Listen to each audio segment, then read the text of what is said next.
Hey Chase, how's it going? Hey buddies, how we doing? Thanks for doing your show. I sure like the street epistemology. Uh, Nice, polite way of interviewing people and asking challenging questions. I think it's good. Um, I have a topic I was wanting to talk about abortion, um, but feel the need to say a little something about the last interview, and that just being that. Um, I think I wonder if I'll try to phrase it as a question, a polite question. Is I wonder Let's talk if about ideas too, yeah, instead yeah, of the people. uh, yeah. I wonder if scientific studies showing that it causes psychological harm would be convincing to that person. Um, you know, and having been subjected to it myself, uh even yeah, it's just not something that kids should have to go through. And uh even if they think it's pleasurable at the time, they may end up realizing later what was actually happening to them and how they were being exploited by someone in a position of power. And it can maybe take them decades. Hmm. Yeah. Thank you for saying that, Chase. During that whole last conversation, it was a bit difficult for me to keep my composure. So I appreciate you coming Yeah. on here and saying kind of uh, what I was thinking, maybe a little bit. So Cool, cool. So anyway, um, I got a claim though. If you want to do street epistemology on me, you might want to explain for the group what street epistemology is. Give them a little refresher in between callers. I think might be a good way to go about it if you want. sure, street epistem. You want Chase to do it? Is that what you're No, pointing towards there? whichever way. It's different Okay, on my screen than yours I got apparently. you, got you. You guys go for it. All right. Street epistemology is a conversational method, or some people call it dialectic.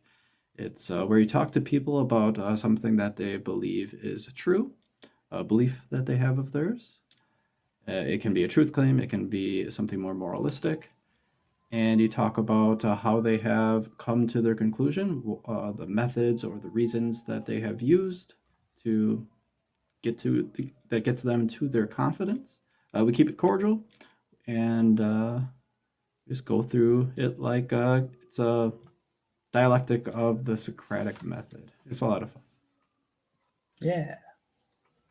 Yeah, it's good. It gets the critical thinking gears a turning. So yeah, my claim I think is gonna be most abortions should be legal. There you go. Okay. Most abortions should be legal. And the word most, wait, you said legal, right?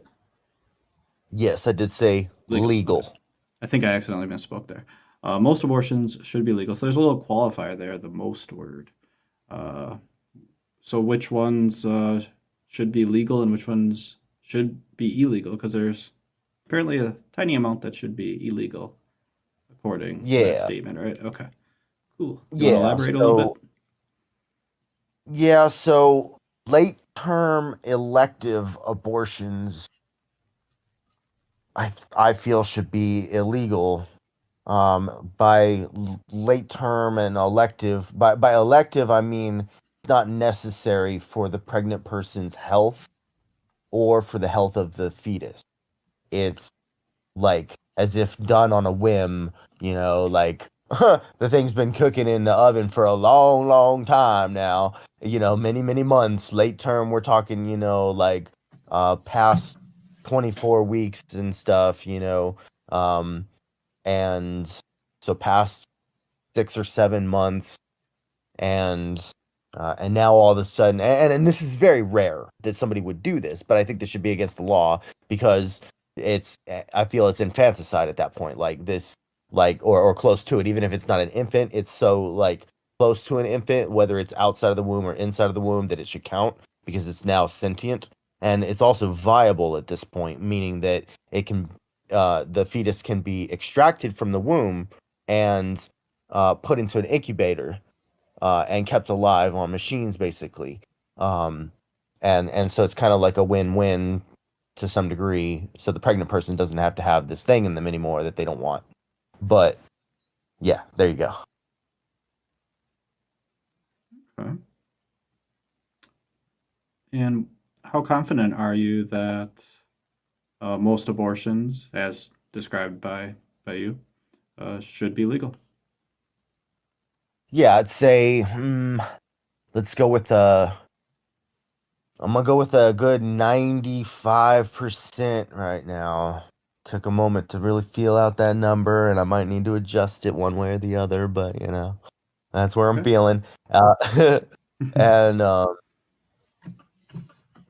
And where does this come from? I was gonna say, yeah, so like I've done a bit of research on this. I wouldn't call myself an expert on this issue, but I've done some research. I've got a document that I'll share in the chat for people who want to check this out later on. This is links to scientific sources about abortion, when it's performed, how at what trimester it's usually performed, and why. Um, so abortion fact in chat. And yeah, just check this out later on. Um, so most abortions are performed, according to my research, according to the British Medical Journal, Pew Research Center, etc. Most abortions, like 9 out of 10 abortions, are performed at or before 12 weeks, so 3 months into the pregnancy. So, and the late term abortions, anything which I'm not sure I would call anything after 12 weeks a late term abortion. I would call a late term abortion again maybe something past 20 or 24 weeks or something. But late term abortions are really rare and account for 1%. And that's after 21 weeks. I'm looking at my research right now. This is according to the Centers for Disease and Control and Prevention. The majority, so and then there's another source that was saying, I can't remember which one, but of Sure. why they're performed. I'll wrap up real quick because I don't want to talk too long. Sorry if I'm ranting. But that Sorry. the reason that most late term abortions are performed is because of medical necessity for the pregnant person or the fetus. And why do you think people disagree with you? There could be a few reasons, but I think the main one that's coming to my mind is religious reasons, thinking of a soul. I'm not religious, so I don't believe in a soul. I've seen no evidence for such a thing. I'm open to being persuaded, but you got to show me evidence. But yeah, if people think that, God ordained this from the beginning of time and wanted this individual to exist and imbued them with a soul upon conception and all this, and that or even a secular view of it, which I actually used to hold as an atheist, a secular pro-life view based on human rights, because even to this day I'll acknowledge that maybe it's fair to call it a human being, like even when just a human being at their earliest stages of development, right? So not a person. I don't think they've gained personhood until they gain sentience, which happens somewhere around the 20 weeks, it seems. But I think it's fair to maybe say that they're a human, even when they're a zygote or a early fetus or embryo or whatever, Okay. Are you But just because saying? Go ahead, just because please. they're a human. This last thing, sorry, I didn't mean to. Just because they're a human doesn't mean they're a person. You can go, David. So if tomorrow you came across some information that led you to believe either one or two things: either that souls are real, or that fetuses were conscious in some way. Would that change your position? Well, it would decrease my confidence because I would have to weigh. I would have to do a pros and cons, like a cost benefit analysis of the amount of harm that's being done to the fetus slash soul versus the pregnant person who, you know, like maybe got pregnant by accident and or by rape or whatever. But like, you know, sorry if I didn't. YouTube. Thanks. Okay, sorry, but yeah, my bad. But like, you know, but if they, you know, especially if they don't have enough time to realize that they're pregnant, and you know, but a lot of people get pregnant by accident, if not most people who get pregnant by accident, and or I guess I don't know if that's true, but like people who seek abortions, most people who seek abortions got pregnant on accident, I think. So, um, so they don't want this happening to them. Like, imagine if it was happening to you, like, and you didn't consider like pregnancy a miracle gift from God or whatever, and you were just like, I didn't sign up for this, I didn't want this. We took precautions, or you know, we tried, but like this thing got through, and now it's growing inside of me. It's growing inside of me. Do you understand? Like, I could imagine like not wanting that to happen to you, and like you know, for 9 months, and then having to give birth. You know, that sounds like a lot. And then even, you know, even if you do give the kid up for adoption, that has its own heartbreak as well, because you know, might wish you had a relationship with that kid, or you know, and you might be sending them into a foster home that's no good, or you know, so ay caramba, it's a nuanced situation. You know what I mean? It sounds like Chase. Now, correct me if I'm wrong. I might be making an assumption, and I don't want to make assumptions. It sounds like your reason for belief, your reason for most abortions should be legal, is coming from a place of empathy. Yeah, for the pregnant person and for the sentient fetus, Yeah, yeah, it does. Is but not all. Yeah, but and it is important to try to figure out exactly when sentience develops in a fetus. hmm, At what point, you know, what trimester and all that. And I'm not a medical doctor, but I'm trying to, you know, the research I've been seeing looks like it's mostly looking like around 20, 24 weeks. So 6 or 7 months, I think, right? Or five, or is that 5 to 6?